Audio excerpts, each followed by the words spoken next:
Hello and welcome back to History on the Hoof.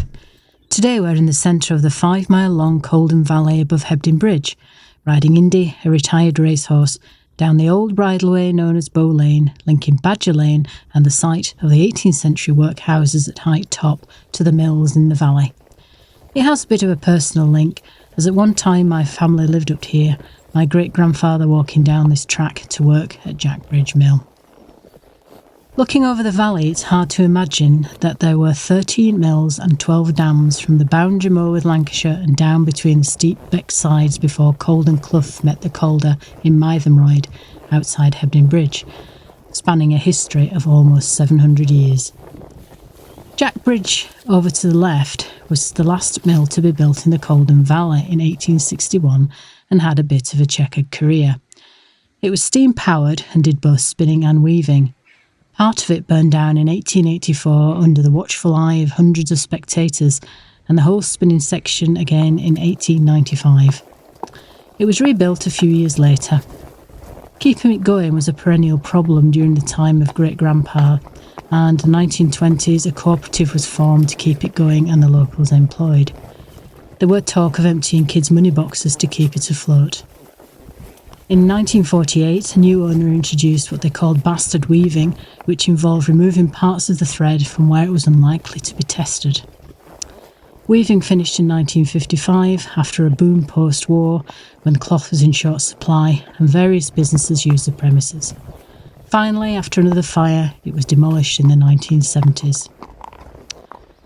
The first mill we will come to at the bottom of the track is Hudson Mill, the site of which was first mentioned in 1353, when it was a corn mill and part of the sub-infeudated manor or chopped-off estate from the manor of Wakefield of Heptonstall, just back over the hill behind us, not the town in Lancashire.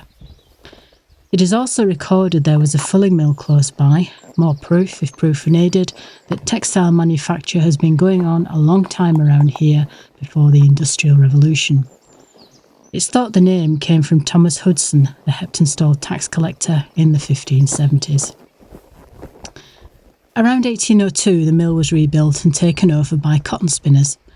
During the Depression of the 1840s, the mill and dam, situated hard up against its left-hand side of the road, were rebuilt again and a steam engine installed, along with a new water wheel, the old one being made for grinding corn and not powering spinning frames.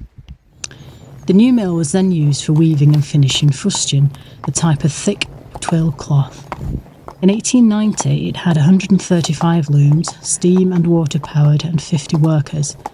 In the early 1900s, the mill had a gas engine powered by its own gas made on site, but still had a water wheel. Closed in 1908. It's hard to think that here was a mill that was once 3 stories high. Today there are the remains of 6 cottages, a wheel pit, barn and retaining wall that gave access to the upper floors. The house we can see was once a warehouse. The road we were on was a toll road with a toll house in the mill. It was closed to traffic in 1911. Down to our left is Hebble Hole and the rather wonderful 16th, 17th century clapper bridge, made from 4 large stone slabs laid across the beck. If you've done the Pennine Way, it will be familiar. This is where we're going to end this episode of History on the Hoof, and I hope you'll join us for the next episodes as we continue our way down this ancient track to have a look at the industrial ruins further down the valley. If you've liked it, please subscribe.